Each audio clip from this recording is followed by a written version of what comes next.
சிவாய நம. திருச்சிற்றம்பலம்.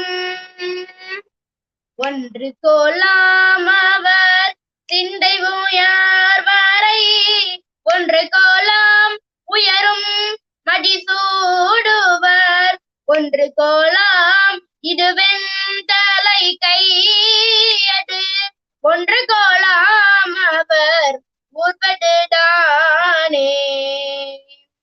திருச்சிற்றம்பலம். அனைவருக்கும் வணக்கம். நம் தமிழ் ஊரன் இலக்கிய ஆராய்ச்சி மையம் சிங்கப்பூர் மற்றும் ஐயாரப்பர் திருமுறை மன்றம் திருவையாறு இணைந்து நடத்தும் மன்னிய சிவஞான் மொழி தருமாற்றம் 11ஆம் திருமலை கருத்தரங்கத்தின் 24வது சித்திரலக்கிய சிந்தனைக்குள் செல்லவிருக்கிறோம்.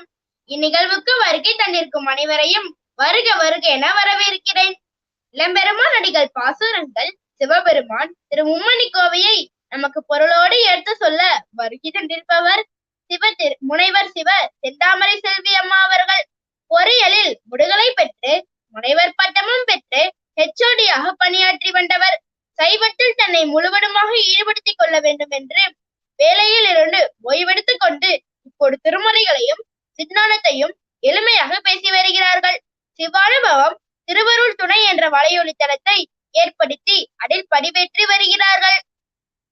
சிவபூஜை தினமும் செய்து வருபவர். நம்பி ஆரூரராலும் அண்ணாமலை யாராலும் ஆட்கொள்ளப்பட்டவர். இப்போது அம்மா அவர்களை பேச வருமாறு அன்போடு அழைக்கிறேன்.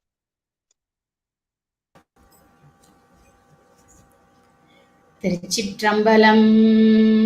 உண்ணாமுலை உமையாலோடும் உடனாகிய ஒருவன் பெண்ணாகிய பெருமான் மலை திருமாமணி திகழ மண்ணார்ந்தன அருவித்திரள் மழலை முழவதிரும் அண்ணாமலை தொழுவார் வினை வழுவா வண்ணம் அருமே. திருச்சிற்றம்பலம். என்னை ஆட்கொண்டு அருளும் அண்ணாமலை பெருமானுக்கும் தம் நம்பி ஆரூரர் திருவடிகளையும் மனம் மெய் மொழிகளால் போற்றி வணங்குகிறேன். என்னுடைய தீக்கை குருவான ஒளியகம் ஒளியரசு ஐயா அவர்களையும், நான் ஞானாசிரியர்களாக ஏற்றுக்கொண்டுள்ள இலங்கை ஜெயராஜ் ஐயா அவர்களையும், பவானி தியாகராஜ் ஐயா அவர்களையும், திருமுறையை பாடுவதற்கு வழிகாட்டியாக உள்ள திரு நல்லசிவம் ஐயா அவர்களையும் மனம் மெய் மொழிகளால் போற்றி வணங்குகிறேன். மேலும் இந்த நிகழ்வை ஏற்று நடத்தும் சிவ திரு லாவண்யா அவர்கள் எனக்கு கொடுத்த வாய்ப்புக்கு நன்றி கூறி வணக்கத்தையும் தெரிவித்துக் கொள்கிறேன். மேலும் இந்த நிகழ்வை கண்டு கொண்டிருக்கும் அடியார் பெருமக்களுக்கும் அனைவருக்கும் அன்பார்ந்த வணக்கம். மன்னிய சிவஞான் மொழி தரும் மாற்றம் என்னும் 11ஆம் திருமுறை வேள்வியில் கலந்து கொண்டுள்ள இந்த நம் தமிழ் ஊரன் இலக்கிய ஆராய்ச்சி மையம் சிங்கப்பூர் மற்றும் ஐயாரப்பர் திருமுறை மன்றம் திருவையாறு அவர்களுக்கும் என்னுடைய மனமார்ந்த வணக்கத்தையும் நன்றியையும் தெரிவித்துக் கொள்கிறேன். 11ஆம் திருமுறையில் இடம்பெற்றுள்ள நூல்களில் ஒன்றான இளம்பெருமான் அடிகள் அருளி செய்த சிவபெருமான் திரு மும்மணி கோவையை 24வது பொழிவாக பெருமான் அருளால் சிந்திக்க உள்ளோம். இது என்னுடைய முதல் நிகழ்வு என்பதால் என்னுடைய வழுக்களையும் குற்றங்களையும் மன்னித்து பொறுத்தருளுமாறு அனைவரையும் கேட்டுக்கொள்கிறேன். மும்மணி கோவை, இது எல்லாரும் இப்போ மும்மணி கோவை சொல்லிட்டு வர்றதுனால பிரபந்தம் அப்படின்ற ஒரு சிற்றிலக்கிய வகைகளில் ஒன்றுன்றது எல்லாருக்கும் தெரியும். மும்மணி அப்படிங்கிறது என்னன்னா, அந்த புஷ்பராகம், கோமேதகம், வைடூரியம் அப்படின்ற ஒரு 3 மணிகளை சேர்ந்து ஒரு கோவையாக உள்ளது போல் இங்க மணிகளுக்கு பதிலாக பாவகைகள், அதாவது அகவல், வெண்பா, கட்டளை கலித்துறை என்னும் பாவகைகளில் உள்ள 3 பாடல்கள் தொடர்ச்சியாக மாறி மாறி வருவதால் இது மும்மணி கோவை எனப்பட்டது. இளம்பெருமான் அடிகள் சிவபெருமான் மீது பாடி அருளியுள்ளதால் இது சிவபெருமான் திரு மும்மணி கோவை எனப்பட்டது. மும்மணி கோவையை திருவாய் மலர்ந்தருளிய இளம்பெருமான் அடிகளுடைய ஊர், குலம் போன்ற எதுவும் நமக்கு தெரியவில்லை. ஆனால் ஆராய்ச்சியாளர்கள் என்ன சொல்லுகிறார்கள் என்றால், திருஞான சம்பந்தர் அருளிய தேவாரத்தில், அதாவது திருக்கடவுர் தேவாரத்தில் வரிய மிரையார் பிறையார் மலையோர் சிலையா வணக்கி என்ற திருக்கடவுர் தேவாரத்தில் ஒவ்வொரு பாடல் முடிவிலும் இவர் எம் பெருமான் அடிகளே அப்படின்னு ஒவ்வொரு பாடல் முடிவிலும் வர்றதுனால அது சிவபெருமானை குறிக்கக்கூடிய சொல் அப்படின்னு சொல்றாங்க. அதுக்கப்புறம் பாத்தீங்கன்னா இளம் அப்படின்ற சொல் அது முருகப்பெருமானை குறிக்கிறதாகவும், இது ரெண்டும் பாத்தீங்கன்னா கடவுளுடைய பெயர். அப்ப கடவுளுடைய பெயரை மக்களுக்கு இட்டு வழங்குற பழக்கம் உள்ளதால் இளம்பெருமான் அடிகள் இந்த பெயரை இட்டு வழங்கியிருக்க கூடும் அப்படின்னு ஆராய்ச்சியாளர்கள் எண்ணுகிறார்கள். அதே மாதிரி இவர் 8ஆம் நூற்றாண்டில் வாழ்ந்தார் அப்படின்னு சொல்றாங்க. இதை தவிர நமக்கு ஆசிரியர் பற்றின குறிப்பு நமக்கு எதுவும் தெரியவில்லை. இந்த மும்மணி கோவில் உள்ள பாடல்கள் பார்த்தீங்கன்னா எல்லாமே நல்ல ஒரு செறிவு உடையவதாக இருக்கிறது. இதுல பாடல்கள் எப்படி இருக்கு அப்படின்னு பார்த்தீங்கன்னா, இறைவனை முன்னிலைப்படுத்தி அப்படியே உரையாடி மகிழும் பாடல்கள். அப்புறம் இன்னொரு வகை பார்த்தீங்கன்னா அகத்திணை பாடல்கள் மாதிரி, அதாவது இறைவனை கண்டு காமுறும் தலைவி ஒரு துயர் உரைக்கும் அகத்துறை பாடல் போல் பாடல்கள் வருது. அப்போ இறைவன் கூட உரையாடுற மாதிரி தான் பாடல்கள் எல்லாமே இருக்கு. ஆசிரியர் அப்படிதான் இந்த பாடல்கள் எல்லாம் பாடி அருளி உள்ளார். இப்ப நேரமின்மை கருதி 30 பாடல்கள் உள்ளதால் நான் 30 பாடல்களையும் உங்களுக்கு பாடல் சொல்ல போறது கிடையாது. பாடலுடைய பொருள் தான் சொல்ல போறேன். என்னுடைய சிற்றறிவுக்கு இறைவன் என்ன உணர்த்தினாரோ அதன்படி நான் என்ன பண்ண போறேன், உங்களுக்கு இந்த பொருள் எல்லாம் சொல்ல போறேன். இதுல என்ன தப்பு இருந்தாலும் என்ன சொல்றது, என்னை மன்னிக்குமாறு கேட்டுக்கொள்கிறேன். இப்ப நான் இந்த பாடல் எப்படி சொல்ல போறேன் அப்படின்னு பாத்தீங்கன்னா, முதல் 10 பாடல்ல ஒரு பாடலாவது படிக்கணும்ன்றதுனால முதல் 10 பாடல ஃபர்ஸ்ட் பாடல் அகவலாகவும், அடுத்த பாடல் பாத்தீங்கன்னா அடுத்த 10ல உள்ள 11வது பாடல் வெண்பாவா, அதுக்கு அடுத்த 10 பாடல்ல பாத்தீங்க அப்படின்னா கட்டளை கலித்துறை 21வது பாடல். இது 10 ஒன்னொன்னு எடுக்கணும்னு நினைச்சேன். அது இறைவன் கருணையாலோ என்னவோ தெரியல, முதல் பாடல் அகவலாக அமைந்து விட்டது, 11வது பாடல் வெண்பாவாக அமைந்து விட்டது, 21வது பாடல் கட்டளை கலித்துறையாக அமைந்து விட்டது. அப்ப இந்த 3 பாவகையும் ஒரு பாடலா நான் படித்திடுறேன். மீதி பாடல்கள்லாம் பாத்தீங்கன்னா நேரா நம்ம பொருளுக்கு போயிடலாம். இப்ப நம்ம முதல் பாடல்ல இருந்து ஆரம்பிக்கலாம். முதல் பாடல் என்னவென்றால் அகவல்.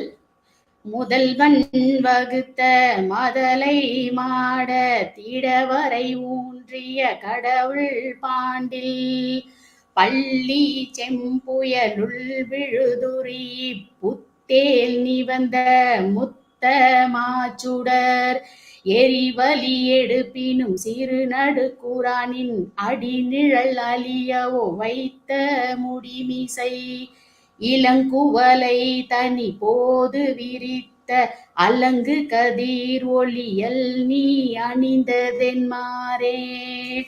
இந்த பாடல்ல என்ன கேட்கிறாரு ஆசிரியர் பாத்தீங்கன்னா, பெருமானடிகள் சிவபெருமானை பார்த்து உங்க திருச்சடையில சந்திரனை வைத்திருக்கிறீர்களே ஏன் அப்படின்னு சொல்லிட்டு வினவுகிறார். இதுல எப்படி விவரிக்கிறார் பாருங்க. நான்முகன் படைத்த தூண்களை உடைய மாடத்தில், அதாவது திருக்கோவிலுடைய உட்கரை எப்படி இருக்குதுன்னா, இடப்பக்கத்தில் உள்ள மலையில் உள்ள மாலை காலத்தில் பொருந்தி காணப்படுகின்ற சிவந்த மேகம் போல் தெய்வத்தன்மை பொருந்தியுள்ள தகழியில் விழுது போல், இங்க விழுது போலுங்கிறத என்ன பண்றாங்க, லிங்க வடிவமா எடுத்துக்கிறாங்க.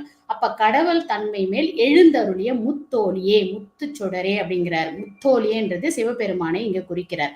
அதுக்கப்புறம் சொல்றாரு, பெருமானுடைய திருவடி எப்படி இருக்கான், பெருங்காற்று அடிக்கணும் சிறிதும் அசைவுறாத உனது திருவடி அறியவோ அப்படின்னு சொல்லிட்டு, ஆனா என்ன பண்ணிருக்க, எளியது மாறி என்னோட கருணை பொங்கிடுமாறு நீ அதை எங்கள் தலைமேல் சூட்டி உள்ளாய் அப்படின்னு கேட்டுட்டு இன்னொன்னு சொல்றாரு, எங்களுக்கு கோலை மலர் மாலையை சூட்டியது எக்காரணத்தால், திருவடியும் வச்சிருக்க கோலை மலர் மாலையும் வைத்திருக்கிறாய் அப்படின்னு சொல்லிட்டு கேட்கிறாரு.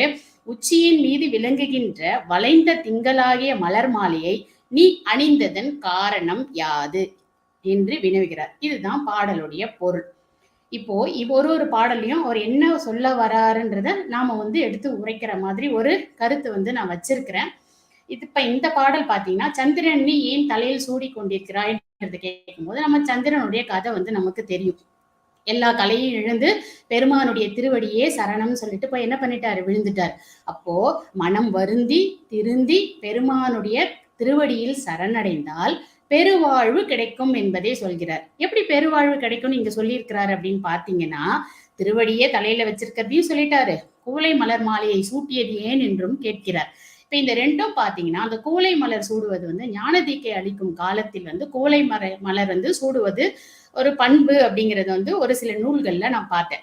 அப்போ பெருமான் திருவடியை போய் சென்றடைந்தால் பெருவாழ்வு கிடைக்கும். நாமும் மனம் திருந்தி வருந்தி பெருமானுடைய திருவடியை சென்று அடைந்தால் நமக்கும் பெருவாழ்வு கிடைக்கும் என்பதை இந்த பாடல் மூலம் நமக்கு உணர்த்துகிறார்.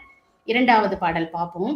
இந்த இரண்டாவது பாடல்ல பாத்தீங்கன்னா அவர் ஒரு நயத்தோட கங்கையை வந்து திருச்சடையில வச்சிருக்காராம். அந்த கங்கை வந்து ஒழுகாம வச்சிருக்காராம் அப்படின்னு சொல்லிட்டு ஒரு நயத்தோட சொல்றாரு இந்த பாடல்ல.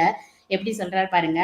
நீரு பூசிய செம்மையான திரட்சியான திருமேனியை உடைய எம் தந்தையே, உலகை அழிக்க எண்ணி வந்த எண்ணத்திற்கு எதிராக சடையில் தடுக்கப்பட்ட கங்கை சிறிதும் கீழே ஒழுகாதபடி பிறை தடுத்து நிற்கின்றது என்பதனை திருச்சடையில் இருக்கும் கங்கையாறு பிறைச்சந்திரன் இரு பக்க கீற்றுகள் தடுத்ததனால் தேங்கி கிடக்கிறதோ என்று வினவுகிறார். நமக்கு கங்கையோட கதை தெரியும். பகீரதன் வேண்டதுனால கங்கை பெருக்கெடுத்து வந்தது, பெருமான் எடுத்து திருச்சடையில் எடுத்து வச்சுக்கிட்டாரு அப்படிங்கிறது சொல்லும். இப்போ இது என்னன்னா, நில்லாமல் ஓடும் தன்மை கொண்ட கங்கை நதியை தனது சடையினில் அடக்கிய ஆற்றல் படைத்தவன் நம் இறைவன் என்பதை தெளிவாக எடுத்துரைக்கிறார். இப்போ இதுல இருந்து நம்ம என்ன எடுத்துக்கலாம்னு பாத்தீங்கன்னா, கங்கை வந்து பொங்கி வரும் கங்கை. அப்போ இதுல என்ன பாத்தீங்கன்னா, அலைப்பாயும் மனத்தினை ஒரு நிலையில் நிறுத்தி இறைவனை நினைப்பது என்பது மிகவும் கடினம். அது நமக்கு தெரியும். ஒரு இடத்துல உட்காந்து மனசை வச்சோன்னா நம்ம all over the world without visa அந்த மாதிரி எல்லாம் நம்ம என்ன பண்ணிடலாம், ஒரு சுத்திட்டு வந்துடலான்றது தெரியும். அப்போ இந்த அலைப்பாயும் மனதை அடக்கி, அதாவது ஒருமுகப்படுத்தி நிலைத்து பெருமானை நினைக்குமாறு செய்ய வேணும். அப்படின்னா யாரோட அருள் வேணும்? பெருமானுடைய அருள் வேண்டும்ன்றத வந்து இங்க குறிப்பால் நமக்கு உணர்த்துகிறார்.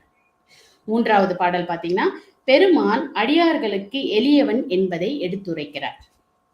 இதை பாத்தீங்கன்னா எப்படி சொல்றாருன்னா, வாய்ப்பு அளித்தால் யாம் உனக்கு உணர்த்துவது ஒன்று உண்டு, அது யாதெனில் தேவர்கள் உச்சியில் இருந்த பெருமையுள்ள பெரிய மந்தார மலர் அது வச்சிருக்காராம். விரைவி வரும் நதியாக கங்கையும் வைத்திருக்கிறாய். வெண்ணிலவின் மாலை துண்டம் கிடந்தாலும் உனது தொண்டர்கள் அடியார்கள் இடுகின்ற புள்ளிய எருக்கம் பூவும் நின் புருசடைக்கு ஏற்புடையனவோ அப்படிங்கிறார். இவ்வளவும் வைத்திருக்கிற பெருமானுக்கு அடியார்கள் கொடுக்கிற எருக்கம் பூவும் உனக்கு சிறந்தனவோ அப்படின்னு கேட்கிறார். அப்படி கேட்கிறார் அப்படின்னா, பெருமான் வந்து அடியவர்களுக்கு எளியவன். நாம் எளிமையாக எதை கொடுத்தாலும் அதை அன்போடு கொடுத்தால் பெருமான் ஏற்றுக்கொள்வான் என்பதை இந்த பாடல் மூலம் நமக்கு பெருமான் அடிகள் உணர்த்துகிறார். நான்காவது பாடல். பெருமானுடைய சடை நமக்கு தெரியும். சடையில இருந்து அவரோட தோற்றத்துல இருக்க எல்லாம் பாத்தீங்கன்னா, தோற்றத்திலும் செயலிலும் நேர்மாறாய் உள்ளன. அவைகள் எத்தன்மை உடையன என்று அறிந்து கொள்ள இயலவில்லை அப்படின்ற மாதிரி இந்த பாடல்ல சொல்றாரு. எப்படி சொல்றாருன்னா, கூர்மையான முத்தலைகள் அமைந்த முத்தலை சூலத்தை ஏந்தியவரே. சடை எப்படி இருக்கான்? செஞ்சடை நெருப்பில் நீர் தழும்புகிறது. கழுத்து விடம் பொருந்தி அமிழ்தம் வெளிப்படுத்தும். வடிவம் எப்படி இருக்கான்? தணலெறியும் உடலில் தளிர் பூக்கிறது. பாதம் எப்படி இருக்கான்? கூற்றுவன் செருக்கை அழிக்கும். மிதித்த காலடி பூவாக மலர்கின்றது. என்னே விந்தை! அதுவும் அல்லாமல் இவை போன்றவை இனியும் உளவோ அறியோம் என்கிறார். இப்ப சடை, கழுத்து, வடிவம், பாதம் நாலும் சொல்லிட்டார். சடை பாத்தீங்கன்னா செஞ்சடை நெருப்பு, ஆனா அதுல கங்கை இருக்கு. கழுத்து பாத்தீங்கன்னா விடம் இருக்கு, அமிர்தம் வெளிப்படுத்தும். வடிவம் பாத்தீங்கன்னா தணல் எரியும் உடலில் தளிர் பூக்கிறதுங்கிறார். பாதம் பாத்தீங்கன்னா கூற்றுவன் செருக்கை அழிக்கும், அதே நேரத்துல பூத்து மலரும், அதாவது செந்தாமரை மலர்கிறது அப்படிங்கிறது. அதுவும் அல்லாமல் இவை போன்றவை இனியும் உள்ளனவோ அப்படின்னு சொல்றாரு. இதை வந்து நம்ம எப்படி எடுத்துக்கலாம்னு பாத்தீங்கன்னா, பெருமான் ஒன்னொன்னும் ஒரு ஒரு தோற்றத்திலையும் செயலிலும் நேர்மாறா இருக்கிறது. நம்ம பித்தா பிறை சூடி பாடல் உங்களுக்கு எல்லாருக்கும் தெரியும். நம்பி ஆரூர பெருமான் முதலில் அருளிய பாடல். இதுல பித்தன் அப்படிங்கிறதுக்கு பாத்தீங்கன்னா ஒரு பொருள் பாத்தீங்க அப்படின்னா, சிவபெருமான் வந்து பிறர் வயம் இன்றி தன் வயம் உடைமையால் செய்யும் செயல்கள் பிறரால் அறிதற்கு அரிய நெறியனவாய் இருக்கும். அச்செயல்களாவன வேண்டப்படுவதை செய்தல், செய்யாமை, வேறொன்று செய்தல் என்பவனற்றை கூறுகிறது. இதனால இதை பாத்தீங்கன்னா நம்ம அப்ப இந்த சடை இதெல்லாம் வச்சு பார்க்கும் போது என்ன நம்ம எடுத்துக்கலாம் அப்படின்னு பாத்தீங்கன்னா, பெருமான் வந்து அவருடைய செயலை நம்மளால் அறிந்து கொள்ள முடியாது, அது எல்லாம் உலக நன்மைக்காக அப்படிங்கறத இந்த பாடல் மூலம் நமக்கு உணர்த்துகிறார். மேலும் அவர் ஒருவரால் மட்டுமே இப்படி வைத்துக் கொள்ள முடியும் என்பதையும் இங்க என்ன பண்றாரு சொல்றார் நம்மளுக்கு பாடல். அடுத்த பாடல் பாத்தீங்கன்னா, 5வது பாடல்ல ஊழி காலத்துல பெருமானி நீ ஒரு தூணாய் நிற்கிறாய். அந்த ஊழி காலத்துல நீ எப்படி எல்லாத்தையும் அடக்கி வச்சிருக்கிற அப்படிங்கிற மாதிரி ஒரு வியக்கம் மாதிரி கேட்கிறார். எப்படி கேட்கிறார்னா, மாலையில் பிறைகீற்றையும் நெற்றி கண்ணையும் இடப்பாகத்தில் உமாதேவியையும் கொண்டுள்ளவரே, கடலின் உச்சியையும் ஆகாயத்தின் நடுவிடத்தையும் ஊழி காலத்து பெருநீரையும் எங்கே மறைத்து வைத்தீர்? இதனை அறியாது திகைக்கின்றோம். இதற்கு எங்களுக்கு பதில் சொல்வீராக அப்படின்னு இந்த பாடல்ல வந்து சொல்றார். இந்த பாடல் மூலியமா என்ன சொல்ல வர்றார் பாத்தீங்கன்னா, ஊழி முதல்வனாய் நிற்கும் சிவன் எனும் பரம்பொருளின் முதன்மையின்மையும், அதாவது முதன்மையையும் அவனே இறுதியில் எல்லோருக்கும் புகலிடும் என்ற செய்தியையும் இப்பாடல் மூலம் நமக்கு குறிப்பிடுகிறார். பெருமான் தான் முதலும் இறுதியும் ஆனவன் அப்படிங்கிறத இந்த பாடல்ல ஊழி காலத்து முதல்வனாகவும் புகலிடமாகவும் இறுதியில் புகலிடமாகவும் இருக்கிறான் என்பதை கூறுகிறார். அடுத்த 6வது பாடல் பாத்தீங்க அப்படின்னா, பெருமான் வந்து புலித்தோடல் ஆடையை உடுத்தியிருக்கிறார். அந்த ஆடையை ஏன் பெருமானே உடுத்தியிருக்கிறீர் அப்படின்ற மாதிரி கேட்கிறார், நயத்தோட கேட்கிறாரு. தலையிலே பொங்கு கங்கையையும் இளமணல் அணைந்த கங்கை கரையில் தங்கி ஒளி வீசும் பிறை திளைத்து கொண்டிருக்கிறது என்றும், சிவந்த சடை கற்றையாகிய உன்னிடத்தில் பிறை ஒளி வீசும் திருமுடியும் தீ வண்ணத்தையும் உடையவரே, இமயத்தரசியாக உமாதேவி உம்மை மணந்த காலத்தும் இடையில் இந்த புலித்தோல் ஆடையையா அணிந்திருந்தீர், இந்த ஆடை வேண்டாம் நீக்கி விடுங்கள் அப்படின்னு இந்த பாடல்ல வந்து நமக்கு சொல்றார். இப்போ இந்த பாடல்ல புலித்தோல் ஆடை வந்து எதுக்கு உடுத்தினார் அப்படின்றது தெரியும் நமக்கு, தாரகாவனத்த முனிவர்களை அந்த இதுல இருந்து வந்ததுனால புலித்தோல் ஆடை. ஆனா இந்த பாடல்ல எல்லாத்தையும் என்ன சொல்லியிருக்கார் பாத்தீங்கன்னா, ஐம்பூதங்களாக நிற்கும் பெருமான் என்பதை இங்கே வந்து இந்த பாடல் மூலியமா சொல்லியிருக்கார். இந்த பாடல்ல பாத்தீங்கன்னா முது நீர், செது நீர், புது நீர் அப்படின்னு வரும். இப்ப அந்த முது நீர் அப்படிங்கிறது பாத்தீங்கன்னா கடல், அதுல நீரினுடைய தன்மையும், பொங்கு கங்கை அப்படிங்கிறதுல பாத்தீங்கன்னா ஒலிக்கின்ற குளிர்ந்த கங்கையோடு அங்க ஒளி வந்துடும். இளமணல் அணைந்த கங்கை கரையில், அப்ப மணல்ன்றதுனால நிலத்தின் தன்மை வந்துடும். பிறை ஒளி வீசும் செஞ்சடை தீவண்ணரே அப்படிங்கிறதுல இங்க தீ வந்துடும். அப்புறம் புலித்தோலை அணிந்தவராய் தாம் எல்லாருக்கும் தலைவராய் இருக்கிறாய். இப்ப இங்க காற்று வந்து, அப்ப இந்த நீர், ஆகாயம், நிலம், தீ, காற்று ஐம்பூதங்களாகவும் பெருமான் இருக்கிறார் என்பதை இங்க நமக்கு என்ன பண்றாரு, குறிப்பால் உணர்த்துகிறார். அடுத்து 7வது பாடல் பாத்தீங்கன்னா, பெருமான் வைத்திருக்கிறது பாத்தீங்கன்னா, மான் வைத்திருக்கிறார், திங்கள் வைத்திருக்கிறார், சடையில் பாம்பும் இருக்கிறது. இதெல்லாம் வைத்திருக்கிறீங்களே பெருமானே, இது வந்து கொள்கை மாயம் உடையதாக இருக்கின்றதே அப்படின்னு பெருமானை வந்து பார்த்துட்டு சொல்றார். எப்படி சொல்றாருன்னா, 5 நாகங்களை அணிந்திருக்கும். இங்க இந்த 5ன்றது வந்து நாகங்களா எடுத்துக்கலாம், அப்படி இல்லைன்னா 5 தலைகளாக பிரிந்துள்ள மலையில் உள்ள உனது நிறம். இப்ப நமக்கு பெருமானுக்கு தெரியும் 5 முகங்கள், 5 முகங்களுக்கான நிறமும் இருக்கு. அப்ப இந்த 5ன்றத 5 நாகங்களாகவோ இல்ல 5 தலைகளை கொண்ட 5 தலைகளாக பிரிந்துள்ள மலையையோ, அப்படி இல்லைன்னா பெருமானுடைய 5 முகமும் அதிலிருந்து வீசுகின்ற நிறம், அதெல்லாம் சேர்ந்து எப்படி இருக்கான், பவள மால்வரை மேகத்தை விளக்கி பகல் போல் பிரகாசிக்கும். பெருமானுடைய நிறம் வந்து எங்கும் பிரகாசிக்கும்ங்கிறத சொல்லிட்டு அடுத்து சொல்றாரு, பழைய புலால் நாற்றத்தை உடைய கபாலமாகிய சிறிய பிச்சை பாத்திரத்தில் பிச்சை போடுகிறவள் நெஞ்சத்தை ஈர்க்கும் வஞ்சம் என்னிடம் உண்டாகிறது. அதெல்லாமல் முளைக்கின்ற சிறிய பற்களையுடைய முயல் குட்டி தூக்கத்தில் இருந்து எழுந்து நடுங்குதலை எதுக்கு ஒப்பீடா சொல்றாருன்னா, குருளை, அதாவது பாம்பு குட்டி சீறுதலால் திங்கள் துயில் எழுந்து நடுங்குகின்றது என்கிறார். வளைந்த பிறை தழுவும் முதிர்ச்சடையை உடைய இறைவே இந்த கொள்ளை மாயமுடையது என்று உரைக்கிறார். இப்ப பெருமானோட 5 நிறங்கள் ஒளி வீசுகிறதுன்னு சொல்லிட்டு, நீ வந்து கபால மாலை அணிந்து கொண்டு பிச்சை கேட்டு வந்தாலும் என் நெஞ்சில் வஞ்சம் உண்டாகிறது, பாம்பு குட்டி சீருது, அதை கண்டு திங்கள் பயப்படுகிறது அப்படின்னு சொல்றார். அப்போ இந்த கொள்கை வந்து எப்படி இருக்குதுன்னா மாயமுடையதாக இருக்கிறது அப்படின்னு சொல்லி இந்த பாடல் மூலியமா சொல்றாரு. இப்ப நம்ம இந்த கொள்கை மாயத்தை எப்படி எடுத்துக்கலாம்னா, இந்த 5 தலை நாகம் இல்ல 5 அப்படிங்கிறத வந்து நம்மளுடைய 5 புலன்களா நம்ம எடுத்துக்கலாம். இப்ப 5 புலன்கள் தான் என்ன செய்யும், கள்ளம் செய்யும். நமக்கு வந்து இந்த மாயையில ரொம்ப என்னது எங்க பாரு கூட்டிட்டு போறது இந்த 5 புலன்கள் தான். இது கள்ளம் செய்யும் இயல்பு உடையனாக இருந்தாலும் அறியாமை என்ற இருளை போக்கி அறிவு ஒளி பெற உதவுவது இதே புலன்கள் தான். அப்ப இது பாத்தீங்கன்னா கள்ளமும் செய்யும் துணையும் செய்யும். அப்ப இந்த புலன்களை அடக்கி ஆண்டால் நாம் இறைவனை அடையலாம். அப்ப இது கொள்கை மயம், ஒரே புலன்கள், அந்த ஒரு 5 புலன்களே தான் நமக்கு கள்ளத்தையும் செய்யும், நமக்கு நல்ல நெறியையும் காட்டும்ன்றத ஒரு கொள்கை மாயமா. ஏன்னா இங்க 5 அப்படிங்கிறது சொன்னதுனால நம்ம இந்த புலன்களை வைத்து இந்த பாடலில் சொல்ல வரும் உள்கருத்தை நாம் புரிந்து கொள்ளலாம். அடுத்து பாத்தீங்கன்னா 8வது பாடல் இங்க தலைவியது. இது வந்து அகத்திணை பாடல். தலைவியது ஆற்றாமை கூறி தோழி தலைவனை குறை இருந்தது போல் உரைக்கிறார். எப்படி சொல்றாங்க குறை பாத்தீங்கன்னா, இறந்தவர்களின் தலைகளை கொண்டு கட்டிய மாலையையோ கொங்கைகளின் இடையில் பொருந்திய வெள்ளெருக்கும் பூவோ, உன் சடைமேல் பண்டை காலத்தில் பூத்த முகிழ்நிலவோ, 3 கண்களை உடையவனே இவள் இன்று உன் பால் கண்டது ஏது?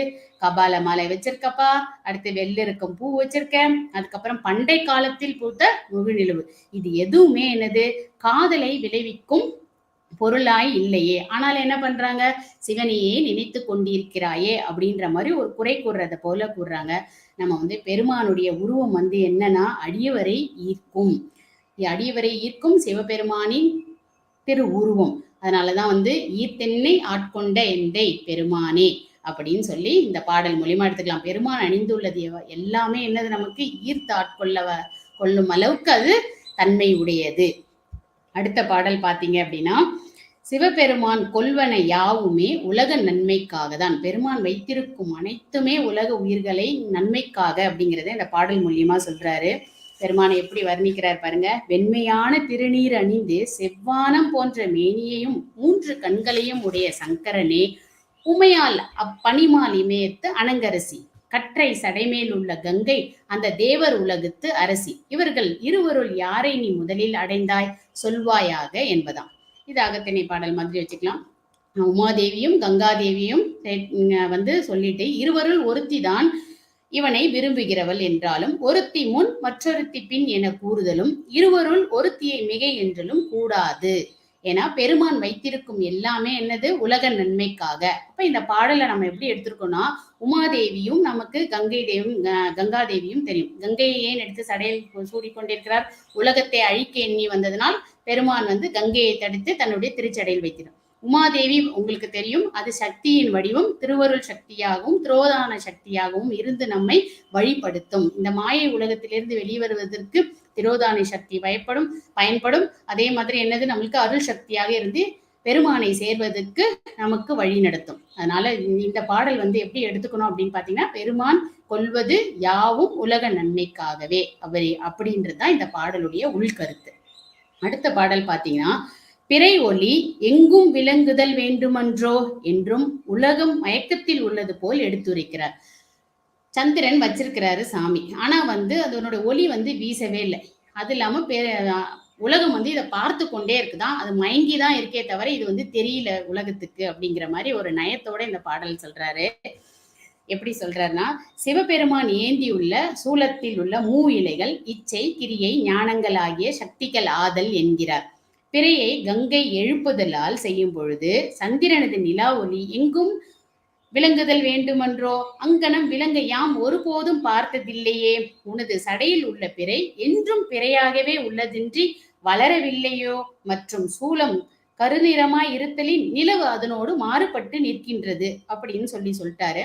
சொல்லிட்டு இன்னொன்னு சொல்றாரு, இதை இடைவிடாது கண்டு கொண்டிருக்கின்ற உலகம் மயங்குகின்றதே, அது ஏன் என்று வினவுகிறார். பெருமானே, கங்கை சந்திரனை மோதி மோதி எழுப்புது, ஆனா அந்த ஒளி எங்கேயுமே வீசலப்பா. ஏன் வீசல? ஆனா இதை பார்த்துட்டு தான் இருக்கு இந்த உலகம். ஆனா அந்த உலகம் மால் கொண்டதுனால எதுனே தெரியாம இருக்கு, திகைத்து கொண்டிருக்கிறது அப்படிங்கிற மாதிரி சொல்றாரு. இதை நம்ம எப்படி எடுத்துக்கலாம்னா, அந்த பெருமான் ஏந்தியுள்ள முத்தலை சூலத்தையும் இங்க சொல்லிட்டாரு, இச்சை கிரியா ஞான சக்திகள் ஆதல் அப்படிங்கிறதுனால.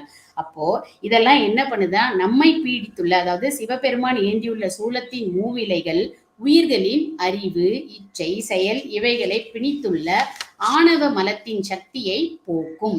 மால் கொண்ட உலகம், அதாவது மயக்கம் கொண்ட உலகம், அதிலிருந்து மீள வழியானது பெருமான் ஒருவரே அப்படிங்கிறது தான் நம்ம இந்த பாடல் மூலியமா நம்ம உள்ள கருத்தை நம்ம எடுத்துக்கலாம். அடுத்த பாடல் பாத்தீங்கன்னா 11வது பாடல். இப்ப இந்த 11வது பாடல் நான் என்ன சொன்னேன் பாத்தீங்கன்னா, நம்ம வெண்பா. இப்ப 16வது பாடல் வெண்பா பார்த்துடலாம். உலரொளிய கங்கை ஒளி திரைகள் மோத வளரொளி தேய்ந்து உள் வளைந்ததொக்கும் கிளரொளிய பேதை கருங்கண் பினாவின் மணாலனார் கோதை பிறையின் கொழுந்து. இப்ப இந்த 11வது பாடல்ல பாத்தீங்கன்னா, சந்திரன் அதாவது இயல்பாகவே அதனுடைய கலையினை இழந்து இருக்கின்றது. அது ஒரு உள் வளைவு உடையதாகவே இருக்கிறது. ஆனா இதை என்ன பண்றாரு? செயற்கையா இருக்க மாதிரி சொல்றாரு. எப்படி சொல்றாருன்னா, ஒளி பொருந்திய கங்கையின் ஒளி பொருந்திய திரைகள் மோதுவதால் சந்திரன் வளர்கின்ற ஒளி தேய்ந்து உள் வளைந்து காணப்படுகின்றது. இது எப்படி இருக்கும்? எதுக்கு ஒர்க்கும் அப்படிங்கிறன்னா, ஒளி மிகுந்த உமாதேவியின் மணாலனார் கொன்றை மாலையை அடுத்துள்ள பிறையின் கொழுந்து ஒக்கும் என்கிறார்.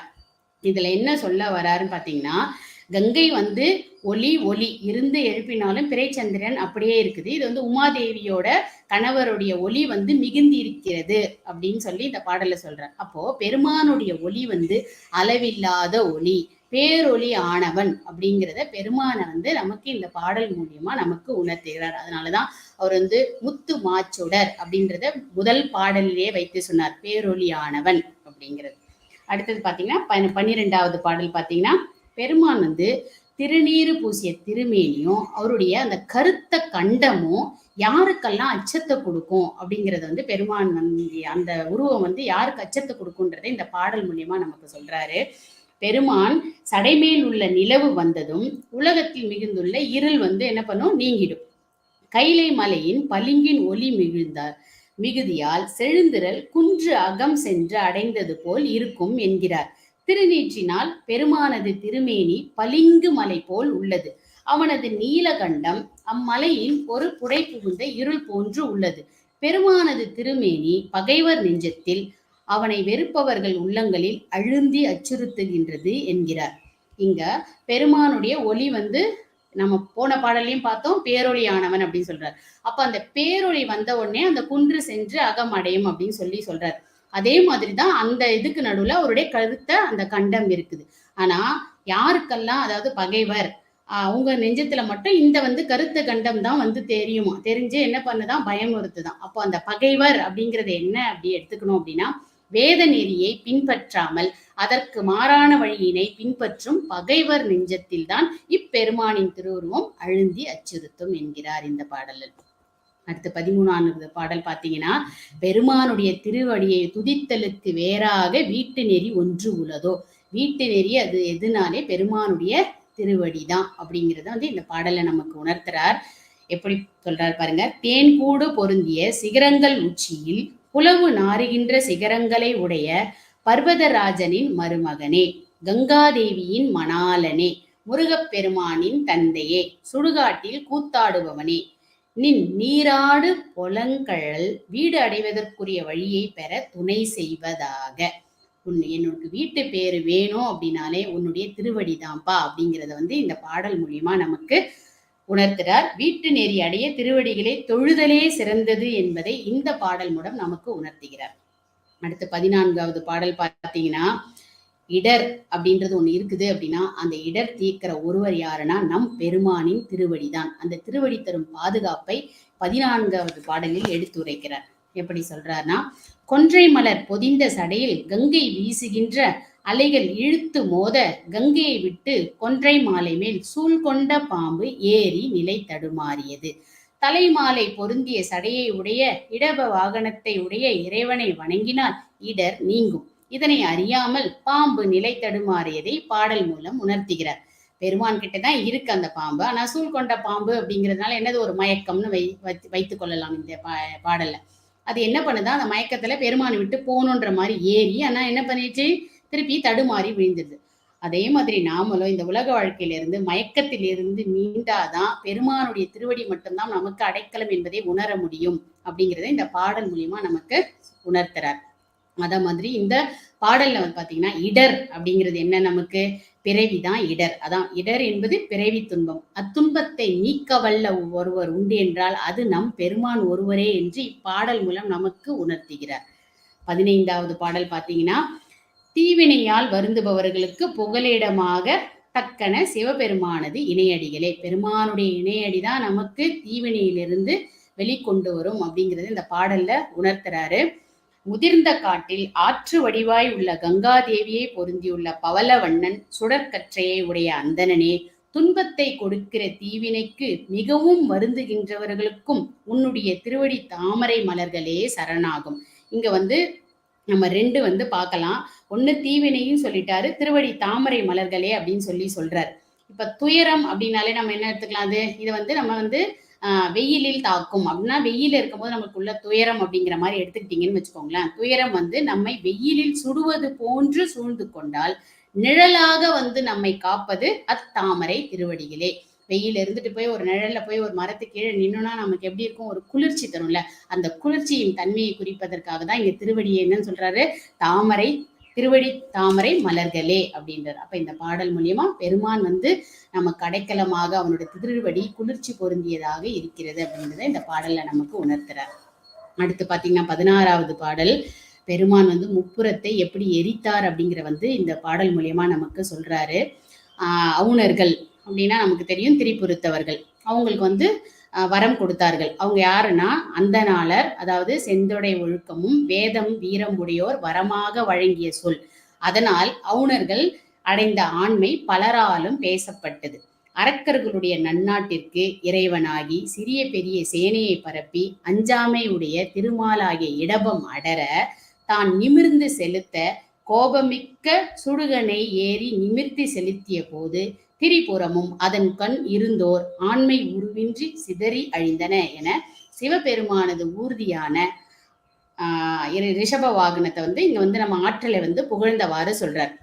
இதுல என்னன்னா, வேத நெறி பிழைத்தமை காரணமாக சிவபெருமான் போர் தடுத்ததை இங்கனம் கூறுகிறார். இப்ப முப்புறத்தை ஏன் எரித்தார் என்ற கதை எல்லாருக்கும் தெரியும். ஏன்னா அவங்க வேத நெறியை பிழைத்ததனால் அப்படிங்கிறதையும், திருமால் வந்து இடப வாகனமா வந்ததையும் அவருடைய ஆற்றலையும் இந்த பாடல் மூலியமா உணர்த்துறார். இப்போ இந்த பாடல் மூலியமா நமக்கு என்ன சொல்ல வரார் பெருமான் அடிகள் அப்படின்னு பாத்தீங்கன்னா, 3 புறங்களை வந்து நம்ம வந்து ஆணவம், கண்மம், மாயை அப்படி எடுத்துக்கிட்டோம்னா, இந்த 3 மனங்களும் ஒரு சேர அழித்தால் மட்டும்தான் நாம் இறைவனை அடைய முடியுங்கிறத சொல்றார். அதனால்தான் முப்புறங்களை எரித்தவர். அப்ப 3 மலங்களையும் ஒரு சேர அழிக்க வேண்டும் அப்படிங்கறத சொல்றார். நமக்கு தெரியும் 3 மலங்களை உடையவர் சகலர், பிரளயாகலர் வந்து 2 மலங்களை உடையவர், விஞ்ஞானகலர் வந்து 1 மலம் உடையவர். இது 3மே அழிந்தால்தான் மும்மலமும் ஒரு சேர அழிக்க வேண்டும் என்பது இப்பாடல் மூலம் நமக்கு உணர்த்தப்படுகிறது. அடுத்த 17வது பாடல் பாத்தீங்க அப்படின்னா, பெருமான் வந்து அடியார்களுக்கு முன்னாடி வந்து எப்படி காட்சி கொடுக்கிறார் அப்படிங்கிறது வந்து அழகா இந்த பாடல்ல சொல்லியிருக்கிறாரு. பெருமான் வந்து திரிபுரங்களை வந்து எரிச்சாராம். முன்னொரு சமயம் தீக்கு இரையாக்கினான். எப்படி இருந்தாராம், கண் சிவந்து மீதூர மிகவும் கோபம் கொண்டு இறைவன் இச்செயலை செய்தான். அவ்விறைவன் கொன்றை மாலை தோளில் இலங்க பூர்ண சந்திரன் அளித்த நிலவோடும் இப்பொழுதே நம் முன் தோன்றுவான் என்கிறார். பாத்தீங்கன்னா எப்படி சொல்றாரு பாருங்க, பெருமான் எப்படி வருவாராம், சந்திர மாலை அணிந்து கொன்றை மாலை அணிந்து வராராம். அப்படின்னா என்னது, குளிர்ச்சி. போன பாடல்லையும் சொன்னாரு, அந்த வெயில இருக்கும் போது நம்மளுக்கு குளிர்ச்சி பொருந்திய திருவடி தான். அதே மாதிரி இதுலயும் என்ன சொல்றாருன்னா, அடியாருக்கு பெருமான் வந்து குளிர்ச்சியான தோற்றத்தோட வந்து நமக்கு காட்சி தருவார் அப்படிங்கிறது தான் இந்த பாடல் மூலியமா நமக்கு உணர்த்துறார். அடுத்து பாத்தீங்கன்னா 18வது பாடல், சிவபெருமான் தந்தையாக, மைத்துனனாக, மாமனாக இருக்கிறார் அப்படின்றத இந்த பாடல்ல சொல்றாரு.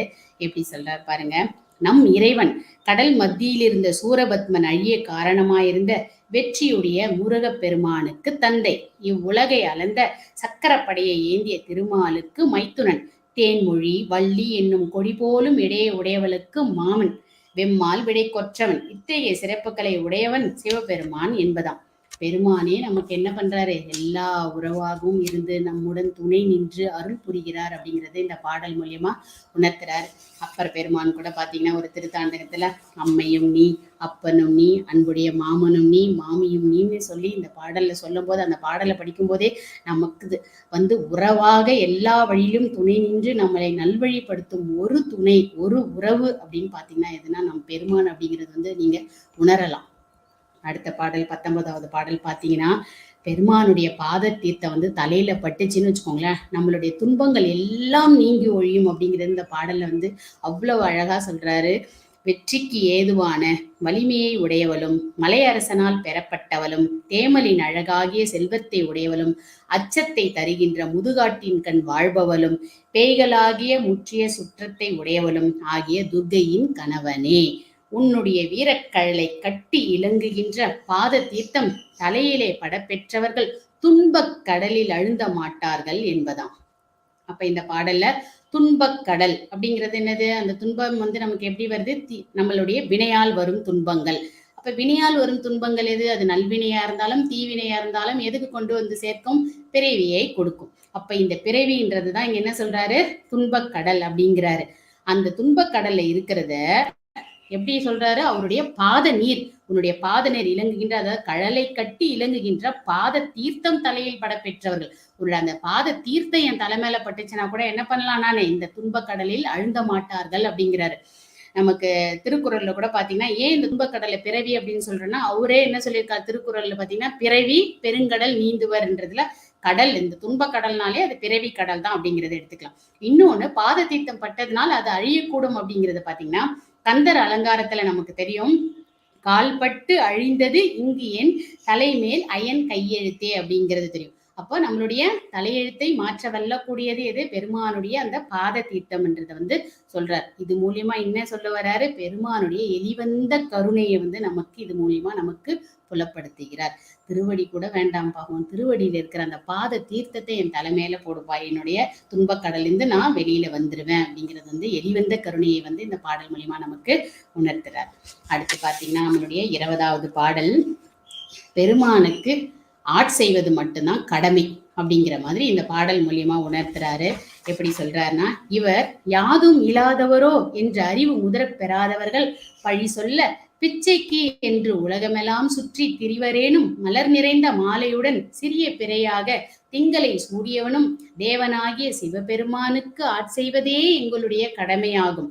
இப்பிறப்பில் இதுவே எங்களுக்கு நன்மை தருவதாகும். அறிவு முதிரப் பெறாதவர் இகழ்தல் கண்டு யாமும் அது செய்யோம் என்கிறார். பெருமானுக்கு கடமை செய்யறதுதான் கடமைன்னு சொல்லிட்டார். ஆனா இதுல இன்னும் 2 விஷயம் நமக்கு சொல்றாரு. முதல்ல வரியிலே பாத்தீங்கன்னா, அறிவு முதிரப் பெறாதவர்கள் பழி சொல்ல பிச்சை ஏற்று திரிகிறார் உங்கள் பெருமான் அப்படின்னு சொல்றதும், அந்த மாதிரி நாங்க மற்றவர்கள், அதாவது அறிவு முதிர பெறாதவர்கள் இகழ்தலை போல் நாமும் இகழ மாட்டோம் அப்படிங்கறத இந்த பாடல் மூலியமா சொல்றார். யாவர்க்கும் முதல்வனாகிய சிவபெருமானது திருக்கோலத்தை இகழ்தல் கூடாது இப்பாடல் மூலம் கூறப்பட்டிருது. இதை பாத்தீங்கன்னா, திருமூல நாயனார் கூட அவருடைய 2ஆம் தந்திரத்துல 21வது இதுல சிவன் நிந்தை கூடாமை அப்படிங்கிறார். அதை எப்படி சொல்லியிருக்காருன்னா, யாவர்க்கும் முதல்வனாகிய சிவபெருமானது திருக்கோலத்தின் உண்மைகளை நூல்களாலும் நாட்டில் அமைந்த திருக்கோயில்கள் அவற்றில் நிகழும் விழா வகைகள் முதலியவற்றாலும் ஓர்ந்து உணர வேண்டும் என்று திருமூலர் கூறியதை இந்த பாடல்ல நம்ம என்ன பண்ணலாம், நினைவுபடுத்திக்கணும். பெருமானின் திருக்கோலத்தை இகழ்தல் கூடாது. ஆனா அந்த கோலம் பூண்டதும் ஒவ்வொரு பொருளும் எதற்காக என்ற காரணத்தை நாம் அறிந்து கொள்ள வேண்டும். முக்கியமா இதுதான் சொல்றார், அறிந்து கொள்ள வேண்டும். அடுத்து பாத்தீங்கன்னா 21வது பாடல். நான் 21வது பாடல் கட்டளை கலித்துறை. இப்ப அந்த கட்டளை கலித்துறை பார்த்திடலாம். ஈண்டு முற்ற தொற்றை மால்விடை ஏரியை அம்முனை நாள் வேண்டி முற்ற திரிந்து எங்கும் பெறாது வெறுங்கை வந்தார் பூண்ட ஒற்றை செங்கண்ணாரமும் கற்றை சடை புனலும் நீண்ட ஒற்றை பிறை கீழும் எப்போதும் என் நெஞ்சத்தவே. இந்த பாடல்ல பெருமான் அவருடைய நெஞ்சத்துல குடிகொண்டிருக்கிறார் அப்படின்றதையும் அவர் பெற்ற பேற்றை வியந்து சொல்றார். இந்த பாடல்ல பாத்தீங்கன்னா, இப்போது நம் முற்றத்தில் வந்துள்ள ஒற்றை மால் விடை ஏரியை நம் பெருமானை முன்பு அவனை காண வேண்டி எங்கும் திரிந்து காணப்பெறாது வெறும் கையோடு வந்தார். எனினும் அவர் பூண்ட ஒற்றை செங்கன் நாரமும் கற்றை சடை புனலும் நீண்ட ஒற்றை பிறை கீழும் எப்போதும் என் நெஞ்சத்தை விட்டு விலகவில்லை. முன்பு தேடியும் காணாதவர் இன்று என் வீட்டு முற்றத்தில் வந்துள்ளார் என்பதாம். அயனும் மாலும் அடிமுடி தேடின கதை தெரியும். அப்படிலாம் தேடி போனாங்களாம். ஆனா அவங்களுக்கு பெருமான் கிடைக்கலையா. ஆனா அவர் எங்க இருக்காரு? பெருமான் என்னுடைய நெஞ்சத்தில் குடிக்கொண்டுள்ளார் அப்படின்றது ரொம்ப சந்தோஷமா இந்த பாடலை எடுத்து சொல்றாரு. இந்த பாடல் மூலியமா நமக்கு என்ன உணர்த்துறாரு அப்படின்னு பாத்தீங்கன்னா, நம் நெஞ்சத்தில் குடிகொண்டுள்ள, அதாவது நிலைத்துள்ள பெருமானை புறத்தில் சென்று தட்டழிதல் வேண்டாம் என்று அறிவுறுத்துகிறார். வெளியில போயெல்லாம் சும்மா எல்லாம் தேடிட்டு இருக்காதீங்க. பெருமான் எங்க இருக்கிறார்? உங்களுடைய உள்ளத்தில் குடிகொண்டுள்ளார். உள்ளத்தில் குடிகொண்டிருக்கும் உங்கள் பெருமானை அறியுங்கள் அப்படின்றதுதான் இந்த பாடல் மூலியமா நமக்கு உணர்த்துகிறார். அடுத்த பாடல் பாத்தீங்க, 22வது பாடல் உன்னுடைய செயல் எப்படி இருக்கான்? அருள் காரணமாகவே நிகழும் என்கிறார். என்ன செய்தாலும் பெருமான் அதுக்கு பின்னாடி ஒரு அருள் இருக்குது அப்படிங்கறத நம்ம உணர வேணும். இந்த பாடல் அதுதான் நமக்கு சொல்றாரு. எந்தை நீதி என்று தகுதியை குறைத்து அதாவது அவர் வந்து கபால மலத்தெல்லாம் வச்சிருக்கிறது வந்து ஒரு தகுதியை குறைத்து வச்சுக்கிறதா நினைக்காதீங்க. கபாலத்தையும் பிறைச்சந்திரனையும் மயக்கத்தை நீக்கும் பொருள்கள் என்று சூடுகின்றாயோ, அறிவில்லாதவர் அறிய முடியாதவாறு விளையாடுவது உன் இயல்போ, மயக்கத்தை புரிகிற உன் கொள்கை தெளிவில்லாமையாலா அப்படின்னு கேட்கிறார். இங்க என்ன சொல்றாரு பெருமான்? கபால மலை, அந்த தேய்ந்த பிறை கொண்டது, இதெல்லாம் சூடி இருக்கிறது என்னன்னாலும் இதெல்லாம் அருள். நமக்கு தெரியும் இந்த கதையெல்லாம். அந்த அருள் காரணமாக தான் வைத்திருக்கிறார் அப்படின்றது. அப்ப என்ன இந்த பாடல் மூலியமா சொல்றாருன்னா, பழிப்பது போல் புகழ்தல் வேண்டி பெருமானுடைய நித்திய தன்மையை வந்து உயிர்களுக்கு இந்த பாடல் மூலியமாக அவர் உணர்த்துகிறார். அடுத்து பாத்தீங்கன்னா 23வது பாடல். இது ஒரு அகத்திணை பாடல். இந்த பாடல்ல பாத்தீங்கன்னா, தூது செல்லுமாறு வேண்டி தலைவிக்கு தோழி தலைவனது அன்பின்மை கூறி இயற்பழித்தது. அதாவது தலைவனுடைய இயல்பை வந்து பழித்துரைத்தல் மாதிரி இந்த பாடல் சொல்றாரு. எப்படி சொல்றாங்க பாத்தீங்கன்னா, நான் விரும்பி யாசித்தால் புண்மையான எருக்கம் பூவியும் தாரான், மற்றவர்கள் கேட்டால் தெருளாத பால்மாறா மான்கன்றை கையில் உடைய பைங்கன் யானை தோலை போர்த்தவன் தான் அணிந்திருக்கும் பைங்கொன்றை மாலையை மறவாமல் தருவான், இது வஞ்சனை அல்லவா அப்படின்னு இந்த பாடல்ல வந்து சொல்றாங்க. என்னன்னா, நான் கேட்டா தரமாட்டாங்க, ஆனா மத்தவங்க கேட்டா தந்துருவாங்க. அப்ப இங்க என்ன சொல்றாங்கன்னா, பெருமானுக்கு பிடித்தது கொன்றை மாலைன்றது நமக்கு தெரியும். அப்ப அந்த கொன்றை மாலையை கேட்டவுடனே கொடுத்துடுறாங்களாம். யாருக்கு கொடுக்குறாங்க? அடியவர்களுக்கு, அன்பான அடியவர்களுக்கு, பெருமான் மேல் அன்பு செலுத்தியவர்களுக்கு இதை வந்து என்ன பண்றாராம் பெருமான். அதுவும் பாருங்க, மறவாமல் தருவான் அப்படின்றத வந்து இந்த பாடல் மூலியமா நமக்கு சொல்றார். இதை வந்து அப்பர் பெருமான்லாம் பாத்தீங்கன்னா 5ஆம் திருமுறையில வந்து பாடல்ல சொல்லியிருப்பாரு. 5ஆம் திருமுறையில 15வது பாடல்ல 6வது பாடல்ல வந்து இத பெருசா வந்து நல்லா விவரித்து கூறியிருப்பாங்க. அதாவது அந்த கொன்றை மாலை என்கிட்ட வந்துருச்சுன்னா எப்படி இருக்குமா பாத்தீங்கன்னா, பெருமானோட ஒரு தொடர்பு கொண்ட மாதிரி. இது அகத்திணை பாடல்ன்றதுனால சொல்றேன். பெருமானுடன் ஒரு தொடர்பு கொண்ட பேரு கிடைக்கும்ன்ற மாதிரி ஒரு அகத்திணை பாடல் மூலியமா அந்த பாடல் அவ்வளவு அழகா வந்து விவரிச்சு சொல்லியிருப்பாங்க. அப்போ பெருமான் வந்து தன்னுடைய கொன்றை மாலையை கொடுத்தால் நாம் பெருமானிடம் சென்று சேருவோம் என்பதை இந்த பாடல் மூலியமா நமக்கு என்ன பண்றாரு? உணர்த்துறார். அடுத்தது 24வது பாடல். இதுவும் ஒரு அகத்திணை பாடல். பாத்தீங்கன்னா, ஒரு காமுறும் தலைவியின் நிலையை இங்கே விவரிக்கிறார். எப்படி பாத்தீங்கன்னா, இவள் தலைமை மிக்க ஏரில மென் முளைமாட்டி, அதாவது உமாதேவிய சொல்றாங்க. இவள் முன் இவன் சிவனை வந்து எதற்காக வருகிறான்? தார் இளங்கொன்றை அணிந்துள்ளான், ஏற்றில் ஏறி ஓட்டி கொண்டு வருகிறான், ஒரு பக்கம் பெண்ணை அணைத்து கொண்டு வருகிறான், இளநிலா பெண்ணை சுமந்து கொண்டு வருகிறான், இவனை காமுறும் இவள் நிலை என்ன ஆகுமோ அப்படின்னு கேட்கிறாரு. அதாவது ரிஷப வாகனத்துல வராரு, நிலவையும் பெண்ணுட்டாரு, கங்காதேவியும் பெண்ணுட்டாரு, எல்லாத்தையும் அணைத்து கொண்டு வருகிறார். இவளுடைய நிலைமை என்ன ஆகும் அப்படிங்கிற மாதிரி சொல்றாரு. ஆனா இந்த பெருமான் வந்து இதுல நமக்கு என்ன உணர்த்த வரார் அடிகள் பாத்தீங்கன்னா, பெருமானுடைய தனித்துவ அடையாளங்களாக உள்ள யாவையுமே தத்துவங்களை அடக்கியுள்ளதை இப்பாடல் மூலியம் நமக்கு தெரிவிக்கிறார். இந்த தத்துவங்கள் எல்லாம் யாரால உணர முடியலையோ இந்த மாதிரிதான் வருந்தி கொண்டு உட்கார்ந்திருக்க வேண்டும் அப்படிங்கிறத இந்த பாடல் மூலியமா நமக்கு சொல்றார். அடுத்த பாடல் பாத்தீங்கன்னா 25வது பாடல். பெருமானை வந்து மறையின்படி ஒழுகுதல் வேண்டும், அப்படி ஒழுகுனாதான் நம்மளுடைய தீவினைகள் எல்லாம் ஒழியும் அப்படிங்கிறத இந்த பாடல்ல எடுத்து உரைக்கிறார். எப்படி சொல்றாருன்னா, பேய் உறங்கும் துன்பம் மிகுந்த சுடுகாட்டில் தாளத்திற்கு இசைய நடனம் புரிகின்ற பெருமானே, விநாயக பெருமானின் தந்தையே, திருமாலை இடபாகத்தில் கொண்டவனே, நீர் திரிவதை விட்டுவிட்டு உன் வேத நெறிப்படி உன்னை வழிபடுவர்களின் துன்பத்தை கொடுக்கிற தீவினைகளை அழிப்பது எளிதாகும் என்கிறார். பெருமான வந்து வழிபடுவர்கள் அன்பர்களுக்கு வந்து எப்படி உதவி செய்வாராம், அது மட்டும்தான் நீ செய்யணும், உனக்கு அதுதான் வேலை, அவங்களுடைய தீவினைகளை நீ அழிக்க வேண்டும் அப்படின்னு அது ரொம்ப ஈஸியான வேலையா, எளிதாகும் அப்படின்ற மாதிரி அந்த பாடலை நமக்கு உணர்த்துறார்.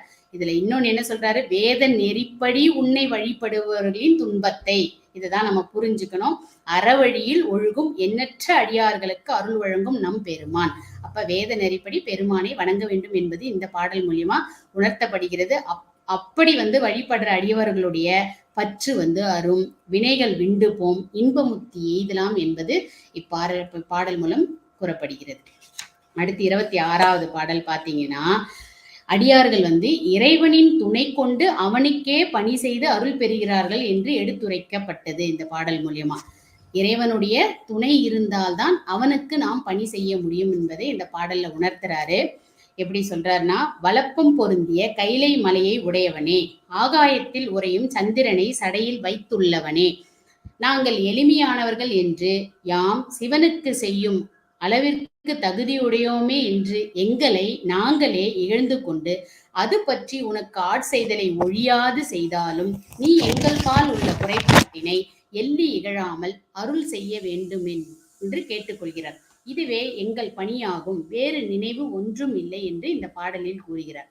அதாவது என்ன சொல்றாரு பாத்தீங்கன்னா, அவன் அருளாலே அவன் தாள் பணிந்து, இறைவனுடைய துணை கொண்டுதான் அவனை பணி செய்ய முடியும்.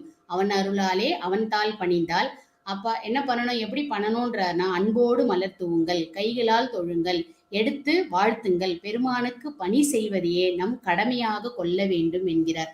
அப்பர் பெருமான் கூட என் கடமை பணி செய்து கிடப்பதே அப்படிங்கிறத தொண்டுக்கு ஒரு இலக்கணமாக வாழ்ந்தவர் நமக்கு அருளியுள்ளதை இந்த டைம்ல நம்ம என்ன பண்ணிக்கிறோம், நினைவுபடுத்தி கொள்ள வேண்டும். அடுத்தது 27வது பாடல் பார்த்தீங்க அப்படின்னா, ஒரு கைக்கிளை தலைவி தலைவனை நெருங்கி கூறியது போல் உள்ளது இந்த பாடல். தெய்வ கங்கை புனலில் பொறையாய் கடல் விஷத்தை உண்டாய் நீலகண்ட பெருமானே, திருநீறு அணைந்து இறைவா, சுடுகாட்டில் வாசம் செய்பவனே, செம்மேனி எம் வேதியனே, பலியாகிய என் வலையையும் கலையையும் கொள்க, இவைகளை கப்பமாக கொண்டாய், இனி செய்வது என்ன இருக்கிறது, குறையாத இந்த பிச்சையை ஏற்றுக்கொள்வாயாக என்பதாம். இது ஒரு அகத்திணை பாடல். தலைவனை பார்த்து தலைவி கூற மாதிரி இருக்கும். வலை கலைன்ற பொருள் உங்களுக்கு தெரியும். அந்த மாதிரி எடுத்துக்காம இங்க பலின்றதுனால நம்ம பலியாகிய வலையை கலையன்றதை நம்ம எப்படி எடுத்துக்கலாம் இந்த பாடல் மூலியமா ஒரு பொருள் அப்படின்னு பார்த்தீங்கன்னா, என்னுடைய சிற்றறிவுக்கு என்ன எட்டியதோ அதை நான் சொல்றேன். இதுல தவறு இருந்தால் மன்னித்து கொள்ளவும். ஏன்னா நான் என்ன நினைத்தேன் இந்த பாடல்ல பாத்தீங்கன்னா, சிறிதும் பற்ற பெறாதவனாகிய இறைவன் என்று தெரிந்தும் அவனை அடைய வழி தேடுவது போல் உள்ளது. அந்த வழி என்னவா இருக்கும்னா, இந்த வலையும் கலையும் எப்படி எடுத்துக்கலாம்னு எனக்கு தோணுச்சு அப்படின்னா, வலைய பாத்தீங்கன்னா, வலை அப்படிங்கிறது ஒரு வினை சொல்லா பாத்தீங்கன்னா, சுற்றி வா, சூழ், சுற்றி சூழ், சுற்றிக்கொள், முற்றுகையிடு, கைகளால் சுற்றி அணை அப்படிங்கிற மாதிரி ஒரு பெருமானை நம்ம சுத்தி சுத்தி வரணும் அப்படிங்கிறத இந்த வலைன்ற இதுக்கு பொருள் எடுத்துக்கிட்டோம்னு வச்சுக்கோங்களேன். அப்ப கலை என்னது, கலையை ஆடலும் பாடலும் இலக்கியமும் எடுத்துக்கொள்ளலாம். அப்போ பெருமானை சுத்தி சுத்தி நம்ம என்ன பண்ணோம், ஆடல் பாடல், அதான் தொழுது ஏற்றுங்கள் அப்படின்னு சொன்னார்ல போன பாடல. அந்த மாதிரி நம்ம பண்ணி என்ன பண்ணணுமா, பெருமானை இதை என்ன பலியாக ஏற்றுக்கொண்டு எங்களுக்கு அருள்வாயாக அப்படின்ற மாதிரி எடுத்துக்கலாம். இது என்னுடைய சிற்றறிவுக்கு எட்டியதை நான் இங்கே கூறியுள்ளேன். அப்ப அடுத்த பாடல் பார்க்கலாம். 28வது பாடல்கள். இங்க அருளாளர்கள் மொழியும் மொழிகள் நிறைமொழிகளாய் நின்று பயன் தருதல் எவ்வாறு, நமக்கு தெரியும் இது நிறைமொழி மாந்தர்கள். அந்த மொழி சொன்னா அப்படியே என்னது சொன்னபடி நடக்கும் அப்படிங்கிறது நமக்கு தெரியும். இது எதனால வருது அப்படின்னா, இறைவனது அருளாற்றல் அம்மொழிகளில் கலந்து நின்று இயக்குதலால் அறியப்படும் என்கிறார். எப்படி சொல்றாருன்னா, வேதியர் பெருமானே, தேவர்களுக்கு தலைவனே, ஆதியில் 4 முகத்தை உடைய அண்டவானனே, சிவந்த நான்மறை ஓதும் தேவர் நாடனே, கோபமிக்க காளையை வாகனமாக உடையவனே, உன் முத்தலி சூலத்தை பாடுவோம், நீ நாவலும் பெருமை நல்குவாய் அப்படிங்கிறார். இந்த எனக்கு என்னது, நாவால் வலியராம் பெருமை பெறலாம் அப்படிங்கிறது இந்த பாடல் மூலியமா சொல்றார். அப்போ பெருமான் அந்த வாக்கில் நின்றால்தான் அந்த வார்த்தைகள் என்னது, அருளாற்றல் மிகுந்ததாக இருக்கும். அதனால்தான் நம்மளுடைய திருமுறைகள்லாம் சொல்லுவாங்க, எல்லாமே என்னது சிவ வாக்கு அப்படின்னு சொல்லுவாங்க. அப்போ இந்த நாவால் வலியராம் பெருமை யாரால் கிடைக்கும்னா, இறைவனால் தான் கிடைக்கும். அவனுடைய அருளாற்றல் இருந்தால் தான் கிடைக்கும் என்பதை இந்த பாடல் மூலியம் நமக்கு உணர்த்துகிறார். இது மட்டும் இல்லாம என்னது, அருளாளர்கள் கூறிய எல்லாமே அருள்வாக்காக நாம் எடுத்துக்கொள்ள வேண்டும். அது இறைவன் அவர்களுக்கு ஆற்றல் கொடுத்தது என்பதையும், அதை சிவவாக்கு என்பதையும் நாம் நினைவில் கொள்ள வேண்டும் என்பது இந்த பாடல் மூலியமா நம்ம எடுத்துக்கலாம். அடுத்த பாடல் பாத்தீங்க, 29வது பாடல். பெருமான் யானை தோலை போர்த்திய அழகை, அதுவும் அந்த போர்வை எப்படி இருக்கும், அழகாக போர்த்தி கொண்டான் அப்படிங்கிறத இந்த பாடல்ல சொல்றாரு. உலகியலில் பெரிதும் ஈடுபாடு கொண்டவர்கள் இகழ்ந்தே கூறும்படி யாவரும் நன்கறியும்படி நீ நாளும் பிச்சை ஏற்று திரிகின்றாய், சினவேங்கை கார்கையிலை நாடனே, யான் பேரைஸ்வரியம் உடையவன் என்று உன்னை நீயே உயர்த்தி பேசிக் கொள்ளுதல் வேண்டா, மகேஸ்வரன் என்று சொல்லிக் கொள்ளுதல் வேண்டாம், யானை தோல் அல்லாமல் வேறு போர்வை இல்லை என்று பொய் பேசாதே என்கிறார். எதுவுமே இல்லாத நான் யானை தோலை தான் போத்திட்டு இருக்கேன் அப்படிங்கிற மாதிரி நீ பொய் சொல்லாதப்பா அப்படிங்கிறாரு. ஆனா இந்த பாடல்ல நம்ம யானை தோல்ன்றது தெரியும், யானை நமக்கு தெரியும், மும்மதங்களை உடையது அந்த யானை. அந்த மும்மதத்தினை உடைய யானை தோலை உருத்தி போர்த்திய நம்மளுடைய பெருமான் என்னன்னா நம்மளுடைய மும்மலத்தையும் அழிக்க வல்லவர் அவன் ஒருவனே என்பதை பாடல் மூலியம் உணர்த்துகிறார். அடுத்த பாடல் இதுதான் இறுதியான பாடல், 30வது பாடல். இந்த பாடல் பாத்தீங்கன்னா, ஒரு கைக்கிளை தலைவி ஆற்றாமையால் தலைவனை எதிர்ப்பெய்து கொண்டு கூறியது. என்ன சொல்றாங்க அப்படின்னா, செம்மையான தன்மை கொண்ட வளர்சடை திங்கள் பிளவோடு கங்கை வைத்த கடலில் உண்டாகும் பவளம் போன்ற செந்நிறமாக காட்சியளிக்கும் முதல்வனே, நாள்தோறும் பிச்சைக்கு வருதலை பிழையோம். இது ஒரு நாள் பிச்சைக்கு வந்த இறைவன் கூறியது. அங்கனம் கூறியதை நிறைவேற்றாமல் நீர் பொய் வார்த்தை சொன்னீர். பிச்சைக்கென்று போன பிறகு இந்த நீண்ட வாசலுக்கு நீர் வந்ததில்லை. இனி என்ன செய்ய போகிறீர் என்று தனது ஆற்றாமையை தெரிவிக்கிறார். பெருமான் பிச்சை எடுக்க நான் டெய்லி வருவேன்னு சொல்லிட்டு போயிட்டாராம். ஆனா என்னது, பெருமான் வரலையாம். ஆனா நம்ம இந்த பாடல் மூலியமா பெருமான் அடிகள் நமக்கு என்ன தெரியுமா உணர்த்துறாரு, ஒவ்வொரு நாளும் இறைவனை பூசித்து இருக்க வேண்டும் அப்படிங்கிறது தான் இந்த பாடல் மூலியமா நமக்கு உணர்த்துறார். நமக்கு தெரியும், சனி பிரதோஷத்துக்கு மட்டும் போனா போதும்பா, சிவராத்திரி அன்னைக்கு மட்டும் அங்க போனா போதும்பா, இங்க போனா போதும்னு மக்கள் அந்த மாதிரி எல்லாம் நினைத்து கொண்டிருக்காமல் என்ன பண்ணணும், ஒவ்வொரு நாளும் பெருமானை பூசித்து கொண்டிருக்க வேண்டும். ஒரு நாள் கூட பெருமானை நினைக்காத நாளாவே இருக்கக்கூடாது. பேசாத நாளெல்லாம் பிறவா நாளேன்றது அப்பர் பெருமானுடைய வாக்கு. அதையும் நம்ம இந்த பாடல் மூலியமா நம்ம என்ன பண்ணலாம், நினைவில் கொள்ளலாம். 30 பாடல்களும் எனக்கு என்ன திருவருள் உணர்த்தியதோ அதன் மூலம் அந்த பொருளை உங்களுக்கு நான் சொல்லியிருக்கிறேன். இப்போ இதுல இன்னொரு விஷயம் நான் சொல்லணும். மெயினா என்னன்னு பாத்தீங்கன்னா, 30 பாடல்கள் இருக்கு. இந்த 30 பாடல்ல பாத்தீங்கன்னா 23 பாடல்கள்ல கங்கையும் சந்திரனையும் சொல்லியிருக்கிறார் இந்த பாடல்ல. அப்படி பாத்தீங்கன்னா வெறும் கங்கையை மட்டும் தனியா பாத்தீங்கன்னா ஒரு 6 பாடல்களையும், திங்களை பாத்தீங்கன்னா 11 பாடல்களையும், கங்கையும் திங்களையும் சேர்த்த மாதிரி ஒரு 6 பாடல்களையும், அப்ப 6, 11, 6 23 பாடல்கள்ல கங்கையும் சந்திரனும் சொல்லியிருக்காங்க. மீதி எல்லாம் சேர்த்து சொன்னாலும் கங்கை திங்களை முன்னிலைப்படுத்தி சொல்றதை இந்த பாடல்கள்ல நான் பார்த்தேன். இதை நம்ம எப்படி எடுத்துக்கலாம், நான் எப்படி எடுத்துக்க உங்களுக்கு சொல்ல போறேன்னு பாத்தீங்கன்னா, கங்கை நம்ம ஆணவத்துக்கு தான் எடுத்துக்கும். ஏன்னா உலகை அழிக்கணும்ன்ற எண்ணத்தோட ஆணவத்தோட கங்கை வந்ததாகும். பெருமான் அதை எடுத்து என்ன பண்ணாரு, திருச்சடையில வச்சுக்கிட்டாருங்கிறது நமக்கு தெரியும். அதுக்கடுத்து திங்கள் பாத்தீங்கன்னா என்ன பாத்தீங்கன்னா, அடிபணிந்த திங்கள். ஏன்னா எல்லா கலையும் இழந்து எதுவுமே இல்லாத நிலையில தான் போய் நம்ம என்ன பண்ணாரு, சந்திரன் போய் இறைவனுடைய திருவடியே சேர்ந்தார். அப்போ ஆணவம் கொண்ட கங்கை, அடிபணிந்த திங்கள், இவங்க 2 பேரையும் எடுத்துட்டு எங்க போய் சரணடைந்தாங்க, கடைசியில பெருமான் கிட்டதான் போய் சேர்ந்தாங்கன்றத நம்ம இந்த 30 பாடல்கள்ல 23 பாடல்கள்ல கங்கையும் திங்களையும் வச்சு நமக்கு சொல்லி இருக்கிறாரு. இப்ப பெருமான் தான் எக்ஸ்ட்ரீம், கங்கையோட ஆணவம். அதுக்கப்புறம் பாத்தீங்கன்னா திங்கள் எல்லாம் தேய்ந்தது. அப்ப இந்த 2 எக்ஸ்ட்ரீம். நம்ம அடிக்கடி பெருமான் பத்தின பாடல்கள்லாம் பாத்தீங்கன்னா முந்தைய, முதல், நடு, ஈராயனாய் அப்படிங்கிறதெல்லாம் வரும். அப்ப எல்லாத்துக்குள்ளேயும் பெருமான் எல்லாரும் எங்க முதன்மை, அதாவது புகலிடம், இறுதியான புகலிடம் எல்லாத்தையும் எங்க நம்ம பார்க்கலாம் அப்படின்னா பெருமான் மட்டும்தான், பெருமானுடைய திருவடி மட்டும்தான்றத நமக்கு இளம் பெருமான் அடிகள் ஒவ்வொரு பாடல்லையும் நமக்கு அவருடைய திருவடி பெருமையும் பெருமானின் பெருமையும் வீடு பேற்றியும் எல்லாத்தையும் இந்த 30 பாடல்கள்ல சொல்லியிருக்கிறார்.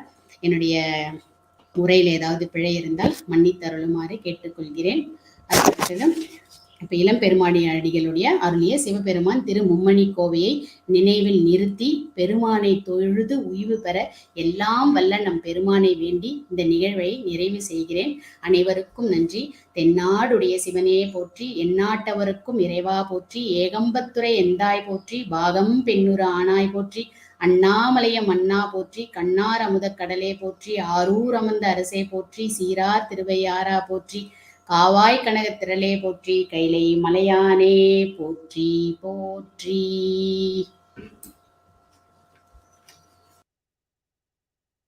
நன்றி அம்மா. பேச்சில் அனுபவம் நன்றாக தெரிந்தது. பாட்டும் பொருளும் மிகவும் அருமையாக சொன்னீர்கள் அம்மா. மிகவும் ரசித்தோம். அம்மா அவர்களுக்கும் இதனை கேட்ட இணை அன்பர்கள் யாவருக்கும் எங்கள் குழு சார்பாக நன்றிகளையும் வணக்கங்களையும் சொல்லிக் கொள்கிறோம். இதோடு 3ஆம் நாள் நிகழ்வு பெருமானின் கருணையால் நீதி நிறைவுக்கு வருகிறது. இப்போது நிறைவாக லாவண்யா அம்மாவிடம் மேடையை ஒப்படைக்கிறேன்.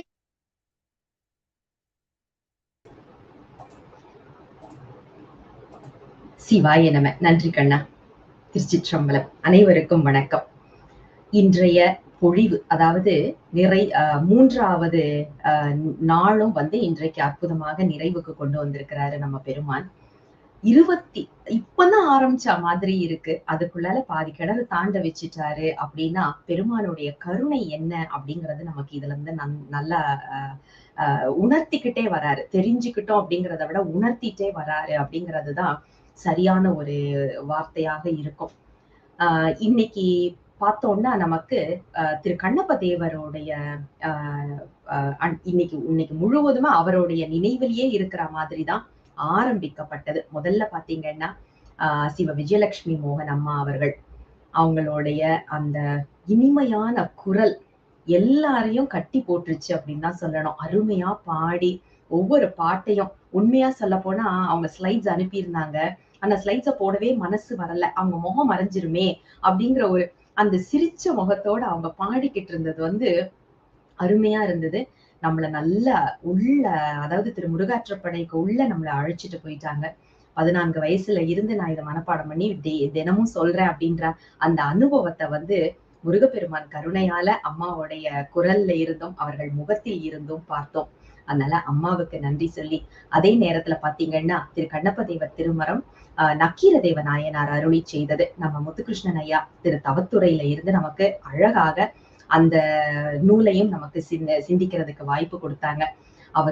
ஐயாவுடைய பேச்சுல பெருமானோடைய அந்த கம்பீரமும் அந்த கருணையும் அன்பு அன்பு அன்பு என்று சொல்லி அந்த குறிப்பையும் நமக்கு மிக அழகாக எடுத்து சொன்னாங்க. எந்த அளவுக்கு பெருமான் கிட்ட அன்பு இருக்குதோ அந்த அளவுக்கு நம்மை பெருமான் காத்து அருள் செய்வார் என்பதை மிக மிக அழகாக சொல்லி அருள் செய்தாங்க. அதே மாதிரி பாத்தீங்கன்னா அடுத்ததா நம்ம கல்லாடதேவ நாயனாருடைய திரு கண்ணப்ப தேவர் திருமரம் சிவ சுப்பராயன் ஐயா அவர்கள் ஏகத்துக்கு அவங்க இலக்கணம்னு ஆரம்பிச்ச உடனேயே இங்க தலை சுத்த ஆரம்பிச்சிருச்சு. என்னெல்லாம், அதாவது அந்த கோணத்துல எல்லாம் அந்த நூலை நம்ம இது வரைக்கும் சிந்திச்சதே இல்லை அப்படிங்கிறத நல்ல ஓங்கி அரைஞ்சு சொன்ன மாதிரி இருந்துச்சு. அற்புதமான குறிப்புகள். இப்ப என்னன்னா அதை திருப்பி உட்காந்து ஒரு 3-4 தடவை கேட்டுட்டு தான் நம்ம நோட்ஸ் எடுக்கிற மாதிரி இருக்கும். அந்த அளவுக்கு வாயை திறந்த உடனே விஷயம் கொட்ட ஆரம்பிச்சிருச்சு அப்படின்னு தான் சொல்லணும். ஐயாவுடைய அனுபவம், பேச்சுல உள்ள அனுபவம் நன்றாக அதுல தெரிஞ்சது. அடுத்தது நமக்கு நம்ம கிருஷ்ணவேணி அம்மா கபிலதேவ நாயனாரோடைய மூத்த நாயனார் திரு இரட்டைமணி மாலை அம்மா அவர்களுக்கு பிள்ளையார்னா ஒரு தனி ஆசைதான். அதை நல்லா அவங்களுடைய உணர்வுகளை காமிச்சாங்க. ஆனா அவர்களுடைய அந்த கைபேசியில உள்ள ஒலி வாங்கி கொஞ்சம் பிரச்சனை பண்ணுச்சு. ஆனாலும் கேட்டுச்சு, ஒன்னும் இல்லாம இருந்தது. அதனால மறுபடியும் கேட்கும் போது கண்டிப்பா நமக்கு அந்த உணர்வை கொடுப்பாங்க. அறிமுகப்படுத்தி வச்ச சின்மையாவே நானும் எடுத்து அந்த புக்கை படிக்கணும்னு எனக்கு தோண ஆரம்பிச்சிருச்சு அப்படின்னு சொல்ற அளவுக்கு மிக அழகாக அனுபவமாக இருந்தது. அடுத்தது நம்ம முனைவர் ஞானப்பூங்கோதை அம்மா அவர்கள். அம்மா சிவபெருமான் திரு இரட்டைமணி மாலை நம்மளுக்கு சிந்திச்சாங்க. அதுல பாத்தீங்கன்னா அந்த இரட்டைமணி மாலையில எந்த அளவுக்கு விஷயங்கள் கொடுக்க முடியுமோ அந்த 1 மணி நேரம் அப்படின்னு சொன்னதுல எந்த அளவுக்கு கொடுக்க முடியுமோ அழகா அதுக்குள்ளால நம்மளுக்கு நிறைய தகவல்கள் கொடுத்தாங்க. அது ரொம்ப ரசிக்கிற விதமா இருந்துச்சு. அடுத்தது நம்ம வெங்கடேஷ் ஐயா சிவபெருமான் திரு அந்தாதிய பத்தி பேசினாங்க. ஆரம்பிக்கும் போதே அடியார்க்கும் அடியார்க்கும் அடியார்க்கும் அடியேன் அப்படிங்கிற அந்த ஒரு நினைவை தான் நமக்கு கொண்டு கொடுத்தார்கள். அதாவது அன்பு என்று ஆரம்பித்தாலும் அந்த அடிமை பண்பு அதை இன்று அவருடைய பொழிவிலையும் அவருடைய பேச்சிலையும் அவருடைய செய்கையிலுமே நமக்கு தெரிகிற மாதிரி ஐயா மிக அழகாக பேசினாங்க. அவங்களுடைய பேச்சும் மிகவும் ரசிக்கும் விதமாக இருந்தது. கண்ணு மூடி உட்கார்ந்து கேட்டா நமக்கு பெருமான அனுபவிக்கிற ஒரு நிலை கண்டிப்பாக வரும். அடுத்தது நம்ம ராஜம் அம்மா திருநெல்வேலியை சேர்ந்தவர்கள். அவர்களும் பரணதேவ நாயனார் அருளி செய்த சிவபெருமான் திருவந்தாதி தான் பேசினாங்க.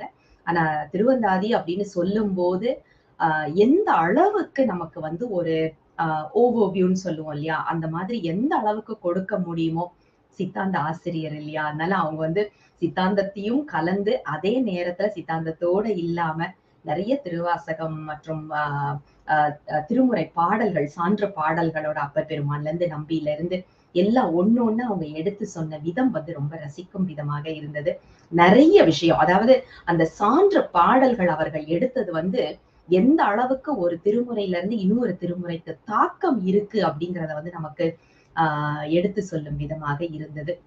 நிறைவாக பேசிய சிவபெருமான் திரு மும்மணிக்கோவை பேசின நம்ம அம்மா செந்தாமரை செல்வி அம்மா. இவங்க வந்து நம்பி ஆரூரரால் ஆட்கொள்ளப்பட்டவர்.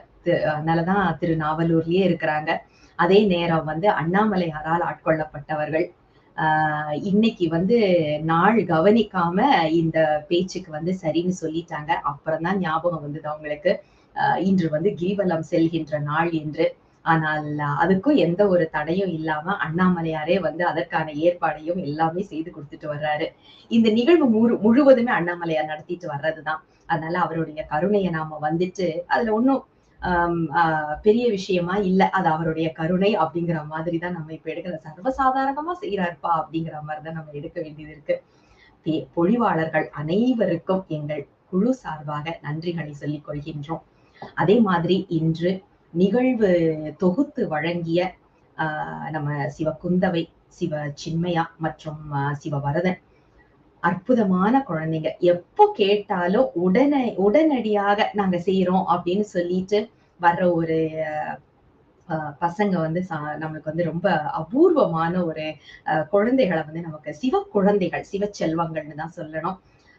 தினமும் அவர்கள் வந்து திருமுறைகளை பாடிட்டே இருக்கிறாங்க. அதே நேரம் திருப்புகழ் இந்த மாதிரி எல்லாமே பாடிட்டு இருந்தாலும் பரீட்சை நேரத்துல கூட யோசிக்காம இந்த நிகழ்வுக்கு வந்து உறுதுணையா கூட நிக்கிறாங்க. அவர்களுக்கும் எங்கள் குழுவின் சார்பில் நன்றிகளையும் வணக்கங்களையும் சொல்லிக் கொள்கின்றோம். ஆக 24 நூல்கள் இன்றோடு பெருமானின் கருணையால் நிறைவுக்கு வந்திருக்கு.